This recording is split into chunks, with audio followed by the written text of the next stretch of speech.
오늘의 말씀은 로마서 14장 1절부터 12절까지 말씀입니다.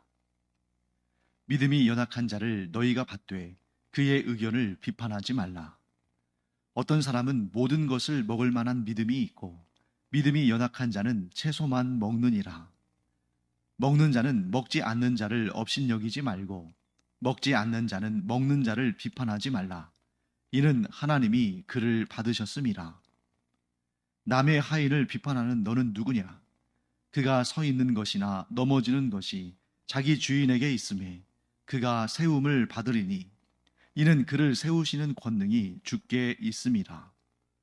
어떤 사람은 이 날을 전날보다 낮게 여기고 어떤 사람은 모든 날을 같게 여기나니 각각 자기 마음으로 확정할지니라. 나를 중히 여기는 자도 주를 위하여 중히 여기고 먹는 자도 주를 위하여 먹으니 이는 하나님께 감사함이요 먹지 않는 자도 주를 위하여 먹지 아니하며 하나님께 감사하느니라. 우리 중에 누구든지 자기를 위하여 사는 자가 없고 자기를 위하여 죽는 자도 없도다. 우리가 살아도 주를 위하여 살고 죽어도 주를 위하여 죽나니 그러므로 사나 죽으나 우리가 주의 것이로다. 이를 위하여 그리스도께서 죽었다가 다시 살아나셨으니 곧 죽은 자와 산 자의 주가 되려 하심이라. 내가 어찌하여 내 형제를 비판하느냐? 어찌하여 내 형제를 업신여기느냐? 우리가 다 하나님의 심판대 앞에 서리라. 기록되었으되 주께서 이르시되 내가 살았노니 모든 무릎이 내게 꿇을 것이요 모든 혀가 하나님께 자백하리라 하였느니라. 이러므로 우리 각 사람이 자기 일을 하나님께 직고하리라. 네, 오늘 본문의 말씀은 이렇게 시작합니다. 믿음이 연약한 자를 너희가 받되 그의 의견을 비판하지 말라. 자, 여기에서 믿음이 연약한 자는 어떤 사람을 가리킬까? 자, 보통은 우리가 믿음이 연약하다 그러면 예수님을 더 견고히 믿지 못해서, 하나님을 좀 온전히 믿지 못해서, 하나님이 계시나? 계시지 않나? 어떤 때는 하나님이 계시는 것 같고 어떤 때는 하나님이 계시지 않는 것 같고, 그래서 세상을 살아가면서 어떤 때는 하나님만 믿고 의지하면서 나아가는 그런 믿음이 강한 모습을 보이다가, 또 어떤 때는 좀 정말 이 사람이 믿음이 있는 사람이 맞나 싶을 정도로 하나님에 대한 확신이 없는 그런 사람을 가리키는 것이 아닙니다. 우리가 어떤 성경 구절을 해석할 때 그 구절 하나만 놓고 보면 원래 그 구절이, 그 본문이 말씀하고자 하는 의미를 놓치거나 오해할 수가 있습니다. 그렇기 때문에 이 1절 말씀에서 믿음이 연약한 자가 어떤 존재인가 하는 것을 알기 위해서는 이 문맥을 봐야 돼요. 자, 먼저 문맥을 보시면 2절 말씀에서 이렇게 부연 설명합니다. 어떤 사람은 모든 것을 먹을 만한 믿음이 있고 믿음이 연약한 자는 채소만 먹느니라. 자, 여기에서 지금 바울이 1절 말씀에서 믿음이 연약한 자에 대해서 언급하는데, 그 믿음이 연약한 자가 어떤 사람이냐 하면서 2절에서 부연해서 보다 정확히 설명하죠. 그렇기 때문에 2절에서 어떤 이는 예수 그리스도를 모든 상황에서 간절히 믿고 붙들고 그와 함께 승리하고, 어떤 이는 믿었다가 믿지 않았다가 또 믿는지도 잘 모르겠다가, 이런 개념이 아니라 기본적으로 지금 이 맥락에서 언급되는 모든 사람들은 예수 그리스도를 구주로 영접함으로 하나님의 구원받은 백성들로 교회 공동체 안에 있는 사람들입니다.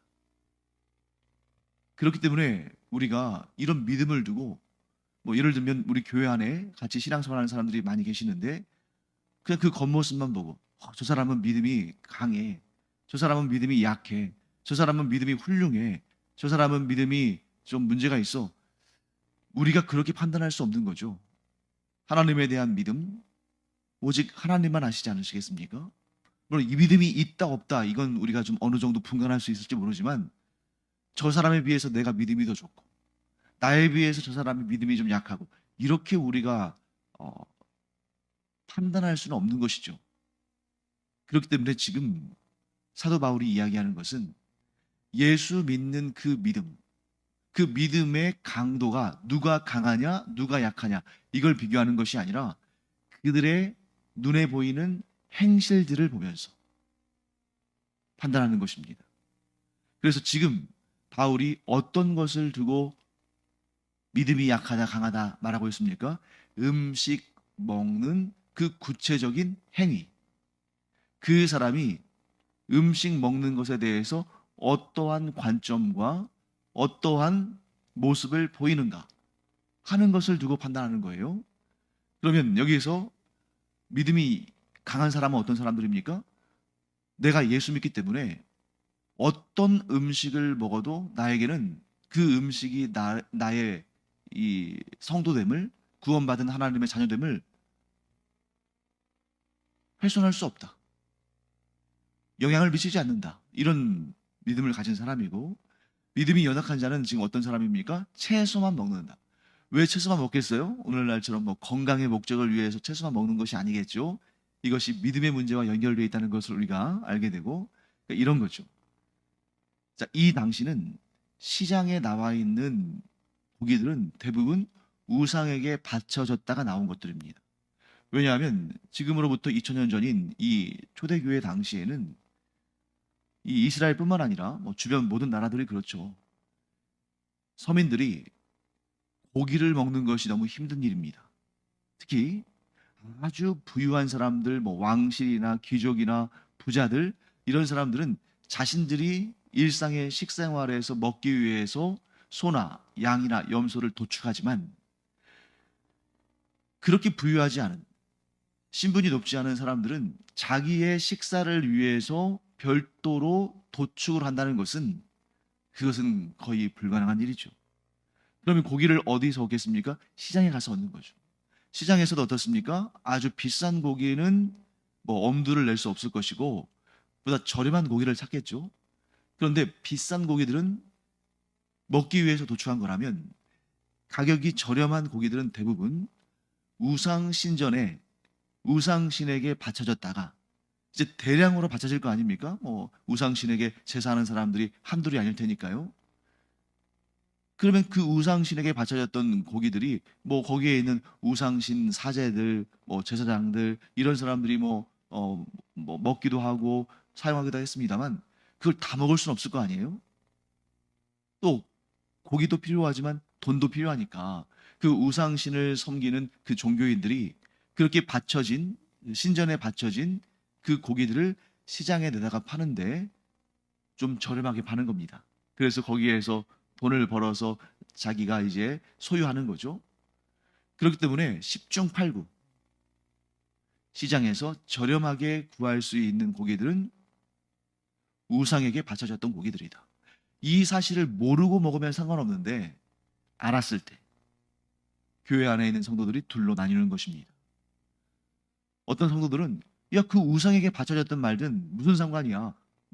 내 믿음은 전혀 거기에 굴하지 않고 요동하지 않아. 이런 믿음을 가진 사람이 있고, 또 어떤 사람은 나는 예수를 믿고 나는 하나님의 거룩한 자가 됐는데 어떻게 우상에게 바쳐진 것을 내가 먹을 수 있겠는가? 이렇게 생각하는 거예요. 그러니까 어떤 관점에서 보느냐에 따라서 어쩌면 채소만 먹는 사람들이 믿음이 더 좋은 것으로 보일 수도 있는 겁니다. 어떤 관점에 따르냐에 따라서. 하지만 지금 사도 바울이 가지고 있는 관점은 예수 그리스도를 믿는 믿음이 모든 것을 압도하고, 또 예수 그리스도의 보혈이 모든 억압으로부터 성도들을 자유케 했기 때문에 우상에게 바쳐진 고기라 할지라도 먹어도 아무 문제 없다는 거예요. 그래서 그런 생각, 그 범주 안에 있는 사람들이, 그런 믿음을 가지고 있는 사람들이 믿음이 강한 사람들이고, 그러나 아직도 좀 꺼려지는 거예요. 율법적인 사고관을 좀 아직 버리지 못했다거나, 뭐 문화적으로 그런 유대 문화적 상황 속에서 살았으니까 그걸 버리는 것이 쉽지 않겠죠. 그래서 예수님을 구주로 영접하긴 했지만 이런 문제들에 대해서는 좀 꺼려하는 그런 분들이 있겠죠. 이런 분들을 좀 믿음이 약하다 이렇게 표현했습니다만, 믿음이 약한 자는 구원받지 못하고 믿음이 강한 자는 구원받고, 믿음이 약한 자는 하나님께서 책망하시고 믿음이 강한 자는 하나님께서 칭찬하시고, 지금 이 범주 내에서는 그런 개념은 아닙니다. 왜? 다 예수 그리스도를 믿는 하나님의 구원받은 성도들이니까. 자, 그렇다면 이 가운데 어떻게 해야 할 것인가? 1절 말씀에 바울은 이렇게 권면하죠. 그런 믿음이 연약한 자, 그래서 우상에게 바쳐진 고기 같은 것들을 먹기를 꺼려하고 그냥 채소만 먹는 이런 자들을 너희가 받아라. 여기서 받아라. 받다가 뭔겠습니까? 네, 받다라는 말이 뭐 예를 들어서 오늘날 같으면 그런 성도들 등록받지 말라, 등록 받아라, 이렇게 구분하는 것처럼 보일지 모르지만 그보다는 어떤 의미를 갖고 있냐면 헬라어의 원어를 보면 환영하라 이런 뜻을 가지고 있습니다. 즉 교회의 멤버로 받아들이지 말라 혹은 받아들여라 이런 뜻이 아니라 어차피 그들은 교회 안에 있는 성도들인데 그들의 그러한 관점도 비난하거나 비판하거나 왕따시키거나 하지 말고 받아들여라, 환영해라, 그리고 비판하지 말아라. 자, 바울이 말하는 것은 이겁니다. 너희가 본질적인 것에 있어서는 목숨을 걸고 싸워야 되지만 비본질적인 것에 대해서는 교회 공동체 안에서 논란이 일어나게 하지 말아라. 비판하지 말아라. 판단하지 말아라 하는 것입니다. 자, 본질적인 것은 뭡니까? 예수 그리스도께서 우리를 구원하셨다는 사실. 그 십자가의 보혈로 우리의 죄값을 대신 갚으시고 부활을 통해서 우리에게 영생의 구원을 이루셨다는 사실. 하나님께서 우리를 사랑하시며 그래서 우리와 늘 함께 하시고 우리의 통치자가 되신다는 사실. 성령께서 우리를 인도하셔서 거룩한 하나님의 성도들로 세워가시며 성화시켜 가신다는 사실. 이런 본질적인 복음의 핵심에 관한 내용들에 대해서는 우리가 어떤 경우에도 그것을 놓치지 않아야 되고 그것을 빼앗기지 않도록 생명을 다해서 지켜내야 되지만 비본질적인 것들, 예를 들면 지금 오늘 본문에 나오는 이러한 맥락이죠. 우상에게 바쳐진 고기를 먹느냐 마느냐. 또 뒤에 나오는 내용들은 또 이런 내용입니다. 안식일을 더 다른 날들보다 소중하게 여기느냐 아니면 모든 날들이 다 거룩한 날이라고 이렇게 인식하느냐. 이런 문제들이 다 복음의 핵심이 아닌 비본질적인 문제다. 그러므로 이 비본질적인 문제를 우리가 참 네가 옳으냐 내가 옳으냐, 너의 믿음이 강하냐 너의 믿음이 강하냐 내 믿음이 강하냐 하면서 이런 비본질적인 문제들이 자꾸 교회 안에서 비판과 비난과 논쟁과 다툼이 되면 어떻게 될까요? 성도들이 가지고 있는 에너지, 교회가 해야 할 그 사명을 자꾸 그 비본질적인 것에 쏟아내서 거기서 싸우고 다투면 결국 교회가 분열되고 갈라지고 하나님 나라 확장을 위해서 함께 힘을 모아야 할 사람들이 다툼으로 말미암아 하나님 나라의 일이 무산되어 버리겠죠. 그래서 바울이 말하는 것은 뭡니까? 교회 안에서 자꾸 그런 비본질적인 것들로 인해서 싸워서 하나님의 일을 그르치지 말고 본질적인 일, 곧 복음을 전하고 하나님 나라를 확장하는 그 일에 온 교회가 한 마음 한 뜻이 돼서 힘을 집중해서 그 일을 이뤄가라. 이렇게 말씀하시는 거예요. 오늘날도 마찬가지입니다. 자, 여러분, 우리가 주님의 몸 되신 교회를 세워가도록 하나님께 부르심을 받았는데 간혹 교회 안에서 참 안타까운 다툼들이 일어날 때가 있는 것을 보게 되죠. 그럼 잘 보세요. 그 문제를 보십시오. 그러면 그 문제들 가운데에 정말 본질적인 문제, 복음이란 어떤 것이냐, 그 복음을 우리가 어떻게 받아들여야 되느냐, 또 그 복음을 어떻게 전파해야 되느냐, 우리가 어떻게 하면 하나님 나라 일을 위해서 더 귀하게 쓰임 받을 것인가? 이런 문제를 가지고 싸우고 다퉈서 분열되는 교회들을 본 적이 있습니까? 그런 경우는 사실 우리가 뭐 보지 못했을 거예요. 그런데 대부분 싸움들을 보면 뭡니까? 성격 차이로, 또 정말 아무것도 아닌 그런 문제로, 또 어떤 일을 할 때 자기 주관을 내세움으로, 기분 나쁜 말 때문에, 표정 때문에, 행동 때문에 누구를 배척하고 끼리끼리 어울리고, 이런 대인 관계, 또 뒤에서 수근거리는 그런 말, 나를 높이려고 하는데 상대방이 나를 인정해주지 않고, 또는 누군가가 나를 깎아내리고, 이런 비본질적인 일들로 인해서 싸우고 다투고 결국 분열되고 무너지는 거 아니겠습니까? 얼마나 이것이 마음 아픈 일인가.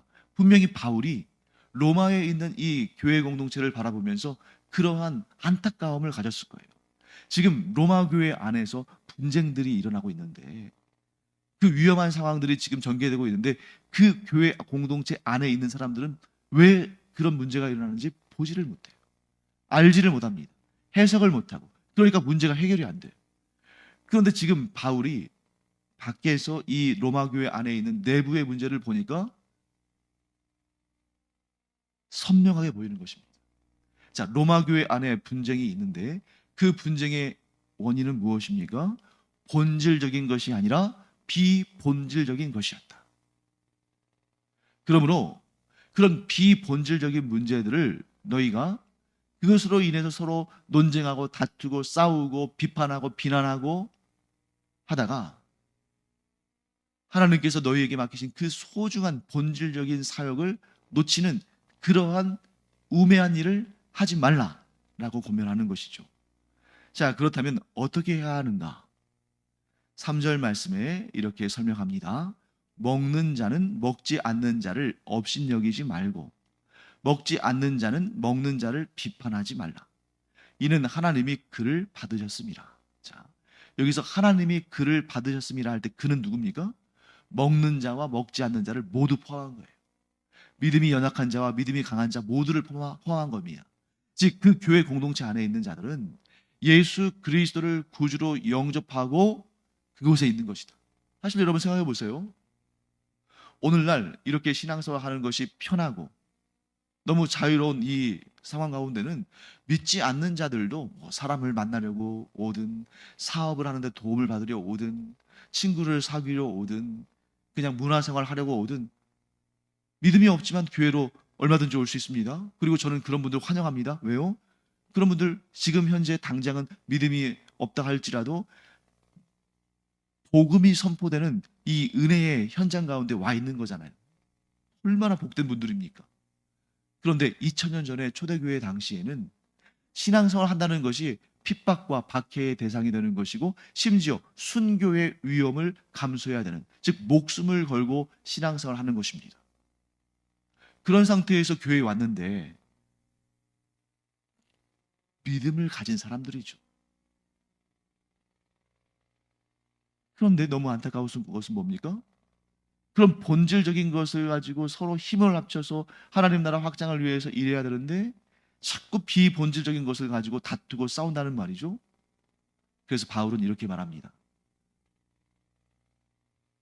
비본질적인 일로 인해서 싸우거나 다투지 말고 본질적인 문제에 대해서는 아주 강하고 용맹스럽고 단호해야 되지만, 이런 비본질적인 문제들에 대해서는 너그럽게 대하라. 그래서 먹는 자는 먹지 않는 자, 즉 우상에게 바쳐진 고기라 할지라도 믿음으로 인해서 전혀 꺼리낌 없는 사람들은 그것을 거리게 해서 채소만 먹는 사람들을 믿음 없는 사람들이라고, 믿음 약한 사람들이라고 업신여기지 말고, 또 먹지 않는 자는 먹는 자를 저렇게 경건하지 않고 불경한가, 이런 식으로 비판하지 말아요. 즉 서로 용납하고 서로 너그럽게 대하고 서로 환영해줘라. 왜요? 하나님이 그를 받으셨습니다. 즉 예수 그리스도를 구주로 영접했다면 하나님께서 그를 받으신 자이기 때문에 그에 대해서, 그의 행위에 대해서, 그의 믿음의 행태에 대해서 아주 비판적인 자세로 공격하고 비난하지 말고 그를 너그럽게 받아줘요. 그 다음에 좀 강하게 이렇게 권면하죠. 4절 말씀. 남의 하인을 비판하는 너는 누구냐? 그가 서 있는 것이나 넘어지는 것이 자기 주인에게 있으니 그가 세움을 받으리니 이는 그를 세우시는 권능이 주께 있습니다. 자, 고대 시대니까 하인이 있으니까 이 하인을 예를 들어서 설명한 것입니다. 자, 남의 집의 하인을 예를 들어서 뭐 때렸거나 또는 뭐 조롱했거나 그러면 그것은 단지 그 하인의 개인의 문제에 해당하는 것이 아니라 그 하인의 주인에게 모욕하고 공격한 것이다. 이렇게 받아들이는 거예요. 그러니까 오늘날 우리식으로 따진다면 이거죠. 이제 이 시대는 하인은 없으니까 대사를 생각해 보세요. 대사, 미국이나 중국이나 뭐 일본이나 이런 데 파견된 우리나라 대한민국의 대사가 그 나라에서 그 국민들에게, 그 외국의 사람들에게 비난당하고 조롱당하고 모욕당했다면 그것은 그 대사 개인적인 일에 한정되는 것이 아니라 그를 파견한 대통령과 우리 정부, 더 나아가서 우리 국민에 대한 공격과 모욕으로 받아들여지는 거죠. 큰 외교적인 마찰과 분쟁이 일어날 수밖에 없는 상황이죠. 그러니까 우리가 같은 믿음을 소유한 이 성도들을 비난하고 비판하는 것, 그것은 곧 그의 주인이신 하나님을 공격하는 행위와 같다. 이렇게 해석이 되는 것입니다. 자, 여기에서 우리 한 가지를 제가 더 정리하고 마무리하겠습니다. 그러면 우리는 교회 내에서는 어떤 비판도, 어떤 판단도 하지 않고 그저 좋은 것이 좋은 것이다 하고 그냥 부드럽고 친절하고 너그럽고 그렇게 하면 되는 것인가? 그렇지 않습니다. 여기에서 바울이 비판하지 말라는 것은 비본질적인 것을 논쟁의 대상으로 삼아서 그것이 교회 분열의 원인이 되게 하지 말라는 뜻이지, 잘못된 것에 대해서 어떠한 말도 하지 말라는 것이 아니에요. 일단 가장 중요한 것은 복음의 본질을 훼손하는 것은 결코 용납할 수 없다. 예를 들면 이런 것이죠. 뭐 이단이나 사이비. 예를 들면 뭐 신천지나 뭐 옛날에 항상 예전에 뭐 한참 문제가 됐었죠. 요즘에는 조금 코로나 시대 이후로 좀 잠잠한 것 같지만 아직 끝나지는 않았을 겁니다. 그런 신천지의 그 악한 마음을 품고 뭐 소위 추수꾼이라고 불리는 사람들이 우리 정통 교회 안에 들어와서 막 이렇게 헛된 가르침을 퍼뜨리고 사람들을 막 꿰어서 데려가려고 하고 그러잖아요. 반드시 잘못된 것에 대해서 비판하고 제대로 가르치면서 그에 대한 교회의 처리가, 즉 치리가, 권징이 있어야 됩니다. 용납해서는 안 되죠. 하지만 그런 복음의 본질적인 문제가 아닌 이런 뭐 성격상의 문제랄지 또 관점의 차이랄지 말다툼이랄지 이런 것 때문에 교회가 분열되지 않도록 서로 내 생각과 좀 다르다 할지라도 그것이 복음의 본질과 같은 복음의 본질에 해당하는 것이 아니라면 너그럽게 대해주고 또 내가 그 사람의 의견에 동의하지 않고 따르지 않는다 할지라도 그를 그 개인으로서 인정하고 존중해주고, 그래서 교회 안에 어떠한 분쟁이나 다툼이 교회를 위기로 끌어가지 않도록 우리가 서로 애쓰고 수고해야 한다 하는 것을 말하게 됩니다. 왜 그래야 되는가? 오늘 본문의 말씀에 10절부터 12절 말씀에 아주 우리에게 중요하면서도 두려우면서도 마음에 새겨야 할 말씀이 나오죠. 내가 어찌하여 내 형제를 비판하느냐? 어찌하여 내 형제를 업신여기느냐? 우리가 다 하나님의 심판대 앞에 서리라. 기록되었으되 주께서 이르시되 내가 살았노니 모든 무릎이 내게 꿇을 것이요 모든 혀가 하나님께 자백하리라 하였느니라. 이러므로 우리 각 사람이 자기 일을 하나님께 직고하리라. 여러분, 여기에서 우리가 하나님의 심판대 앞에 설 것이기 때문에 형제들에 대해서 비판하거나 업신여기거나 하는 그런 일들을 하지 말라 하고 권하는 거죠. 여기서 우리가 오해해서는 안 되는 거 한 가지가 있습니다. 여기서 말씀하는 하나님의 심판 때는 영원한 멸망, 영원한 심판을 말하는 것이 아닙니다. 즉 예수 그리스도의 재림의 날에 이루어질 영원한 지옥에 던져지는 그러한 멸망의 심판이 아니라 구원받은 하나님의 자녀들이 하나님을 직접 배웠고 하나님 앞에서 우리가 어떻게 살아왔는지를 짓고, 즉 우리가 직접 말씀드리는 때가 올 텐데, 왜? 하나님 앞에서는 그 어느 것도 비밀로 감출 수 없는 거잖아요. 그때 우리가 우리의 일들을 하나님께 아뢰는데, 자, 이겁니다. 모든 일을 우리가 하나님의 영광을 위해서 했는지, 그 동기가, 우리의 생각과 말과 행동이 그 동기가 하나님의 영광을 위해서 한 것인지, 아니면 내 자신을 높이고 내 자신을 과시하고 내 자신의 기쁨을 위해서 내 성질대로 내 주관대로 그렇게 한 것인지, 그것이 낱낱이 다 드러날 거라는 거예요. 자, 이러한 형제들을 비판하고 판단하고 정죄하는 것이 과연 주님의 영광을 위한 것이었나? 아니면 내 성질이 그렇게 좀 옹졸하고 편협해서 그렇게 했는가? 하나님의 뜻을 위해서, 하나님의 영광을 위해서, 사나 죽으나 하나님의 영광을 위해서 그 하나님께 영광 올려드리는 그 일이 내 삶의 동기가 되어서 그렇게 했다면 하나님께서 우리를 너그럽게 대하시고 칭찬하시고 상 주시고 복 주시겠죠. 그런데 하나님의 영광과는 관계없이 그저 내 그 좀 다혈질적인 성격, 다른 사람을 좀 내 생각과 다른 사람들의 의견을 또 못 참아주고 막 비난하고 정죄하는 그런 마음,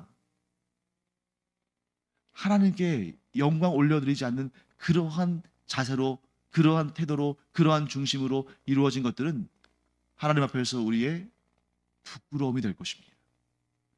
사랑하는 성도 여러분, 그렇기 때문에 오늘 마지막으로 이 한 말씀만 제가 읽고 마치겠습니다.